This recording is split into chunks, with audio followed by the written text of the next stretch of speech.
और इसी पर बात करने के लिए हमारे साथ देखिए इस वक्त तमाम खास मेहमानों का बड़ा पैनल जुड़ चुका है। संजय भारद्वाज हमारे साथ मौजूद हैं, फॉरेन एक्सपर्ट हैं। इसके अलावा रिटायर्ड मेजर जनरल एजीबी जैनी साहब हमारे साथ इस वक्त जुड़ रहे हैं डिफेंस एक्सपर्ट के तौर पर, और हामिद खान साहब हमारे साथ मौजूद हैं, जर्नलिस्ट हैं, पाकिस्तान से वो हमारे साथ मौजूद हैं।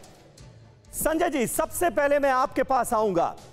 ये वो खबर है जिसकी आशंका तब से जताई जा रही थी जब से तालिबान की हुकूमत आई है अफगानिस्तान के अंदर, कि अफगानिस्तान की सरजमीन का इस्तेमाल दहशतगर्दी के लिए हो सकता है। और अब भारत और अमेरिका की ये चेतावनी ऐसे वक्त में कितनी जरूरी?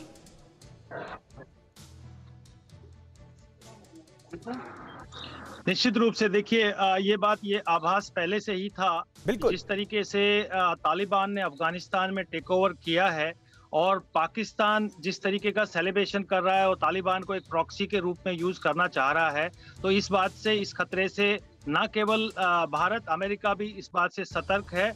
और निश्चित रूप से जो अलायंस है, जो एक जो कन्वर्जन ऑफ इंटरेस्ट है भारत का और अमेरिका का आतंकवाद के खिलाफ लड़ने का, वो एक महत्वपूर्ण मुद्दा है दोनों देशों के लिए।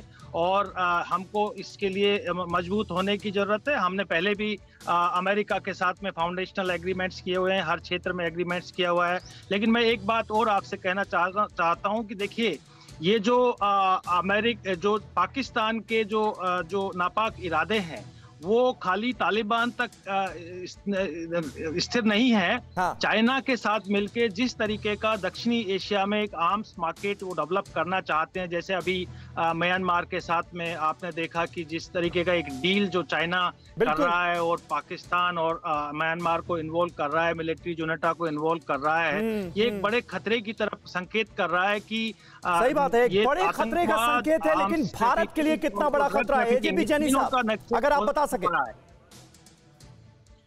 देखिए समीर, इसमें कोई हमें आश्चर्य नहीं होना चाहिए, क्योंकि 15 अगस्त जब से क्योंकि तालिबान ने कब्जा लिया अफगानिस्तान को और वहां पे अमेरिका की जो फोर्स थी वो दुम दबा के बिल्कुल रातों रात निकल गई है। हाँ। कह रहा है कि ये होगा, ऐसा होगा जिसकी चर्चा हम आज कह रहे हैं।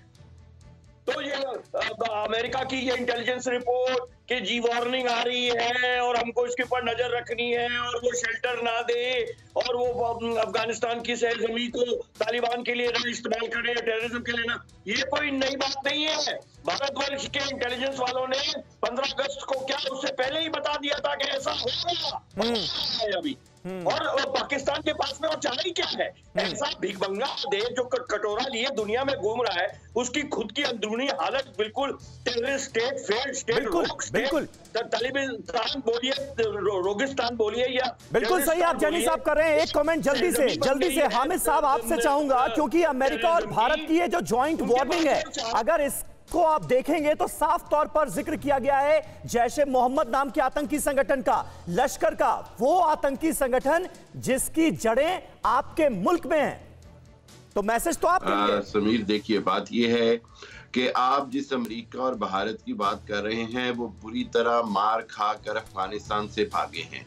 ठीक है, हारा हुआ जो होता है वो कुछ भी कहता रहे, उसकी बात में कोई वजन नहीं रह जाता। हकीकत तो ये है कि अब तालिबान ने अफगानिस्तान में, अभी आपकी खबरों में भी आ रहा है कि मेंटेन किया हुआ है पीस को, और खबरें और साफ बात ये है कि अमेरिका और भारत का अब कोई रोल नहीं रहा अफगानिस्तान की सूरत-ए-हाल में। और इसी की आपको चिंता हो रही है, जो प्रॉक्सी आप 20 साल से अफगानिस्तान में पाकिस्तान के खिलाफ लड़ रहे थे, पाकिस्तान में जो टेररिज्म ला रहे थे अफगानिस्तान के जरिए, अब वो आपका रास्ता बंद हुआ है और अब आपको ऐसे लग रहा है जैसे सारा कुछ अफगानिस्तान से होना है। हकीकत को बस देखें, आप रियलिटी चेक करें। रियलिटी चेक ये है कि खुद इंडिया कश्मीर में इतना जुल्म कर रहा है कि इंडिया को हामिद साहब, ये प्रोपेगेंडा कहीं और जाकर कीजिएगा, लेकिन आपने जो बातें कही हैं, आपने दरअसल दहशतगर्दी को कैसे स्टेट पॉलिसी का हिस्सा बना लिया गया है पाकिस्तान में, ये आपने इसकी आज तस्दीक कर दी। हामिद साहब, आप इसकी तस्दीक करते हुए नजर आ रहे हैं।